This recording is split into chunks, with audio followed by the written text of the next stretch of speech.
Just about everyone has goals in life, whether it is to own their own home, get promoted, write an essay, lose weight.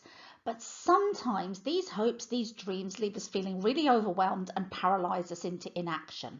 And that's because our goals seem too difficult, too big, and too unachievable. So it becomes easier to do absolutely nothing at all. So I'm going to talk to you about micro goals and examples of them that are going to show you how to break down your goals into smaller chunks so they become easier so you can create some success. So what exactly is the difference between a long-term goal, a short-term goal, and a micro goal? Well, a long-term goal is something that takes time to achieve, requires you to really put in a sort of consistent effort over a period of time, and you need to be motivated on track to be able to achieve it. So an example of a long-term goal could be owning your house outright, becoming the senior manager in a company, or maybe being able to retire at a certain age. None of these things can be achieved straight away, but with determination and focus, they're all perfectly possible. Long-term goals tend to usually take at least a year to accomplish, if not much longer. Shorter-term goals, by their very nature, will take less than a year and sometimes only a few days or weeks to achieve. Now, these goals could be painting a room in a house, writing a 3,000-word essay for college, or maybe working out 3 times a week. However, just because these goals take less time for you to complete doesn't mean they're always easier to achieve. So this is where micro goals are coming in. They're something that can be used with both long and short-term goal setting. A micro goal is simply a smaller step so you can chunk down tasks so that your short or long-term goal can be achieved more easily. Micro goals are a really great tool to help you chip away at a task and help you to achieve smaller goals on your way to one of the bigger ones. So each micro goal takes you one step nearer to success. Micro goal examples could include buying some paint to decorate a room, cleaning a kitchen cupboard as part of a reorganization of an entire room, writing a paragraph of that essay that you need to complete, and so on. None of them are the full task, but each one takes you a step closer to where you want to be. If you head on over to the link at the bottom, my website will give you some products, by the way, that can help you to achieve these goals, things that can create you to increase your focus. So we've got everything from life planners that I have on my website that you can buy, self-hypnosis, and then practical products like whiteboard planners, time management timers, Fitbits and things like that, obviously, that can help you with fitness goals.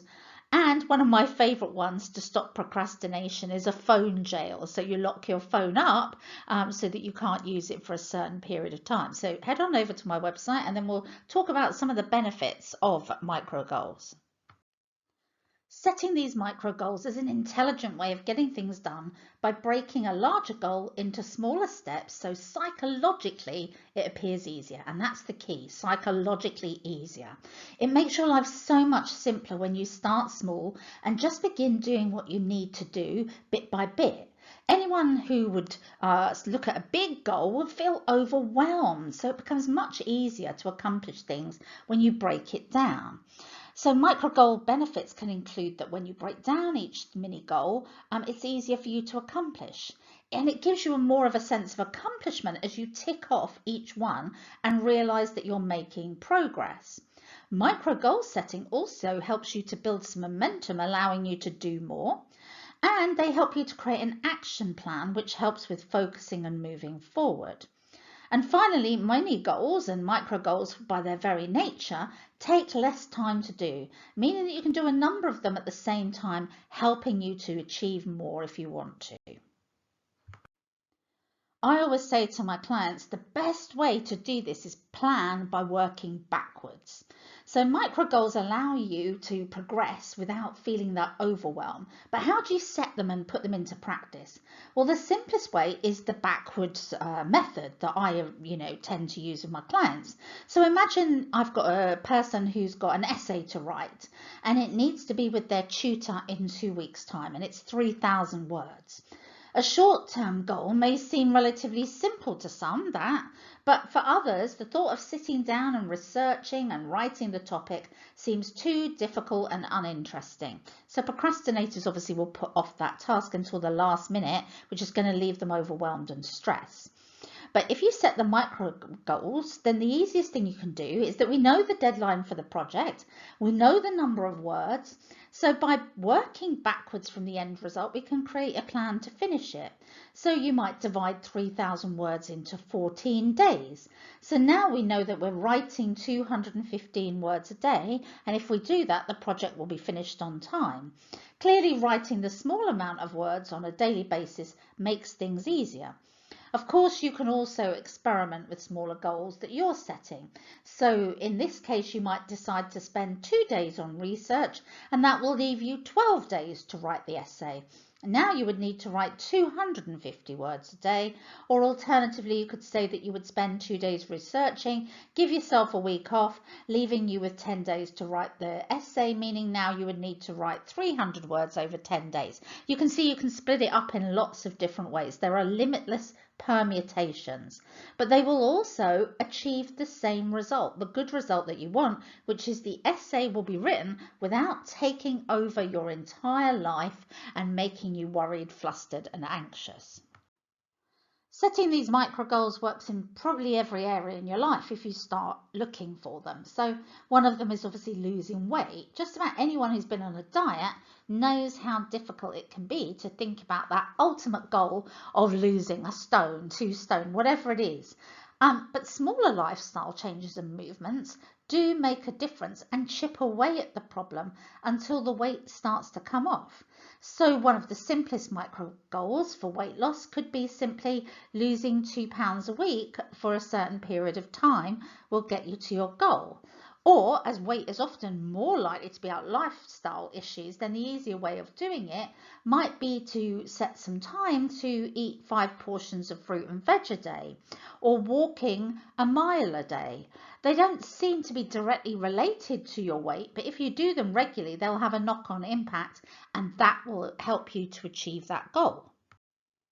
Micro goals also work really well for students, or if you're just running a business, because the setting of these goals makes difficult assignments seem easier because you can get them in on time instead of worrying about the sheer volume of things you've got to do, which feels overwhelming.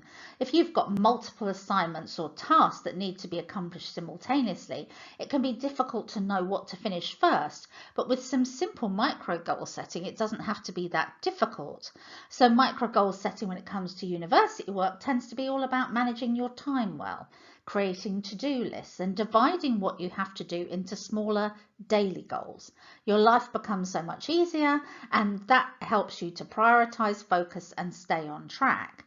So remember, work backwards, like I said before, create a timetable that details your tasks in a logical and priority order, and then start doing the reading, the research, the practicals, the rehearsals, the essays, or whatever it is you've got to do in order to get where you are. And just don't forget, when it comes to university work, you have to take into account your everyday life as well, and make sure that you leave enough downtime for yourself in those micro goal plans as well. So that allows you to do some things that you love as well as a reward for your hard work. To learn about micro goals and other things you can do to improve your mental health, reduce stress and anxiety, head over to rewirethemind.com, where you'll have access to my self-hypnosis audios, worksheets, and of course you can read my blog post helping you to create positive change.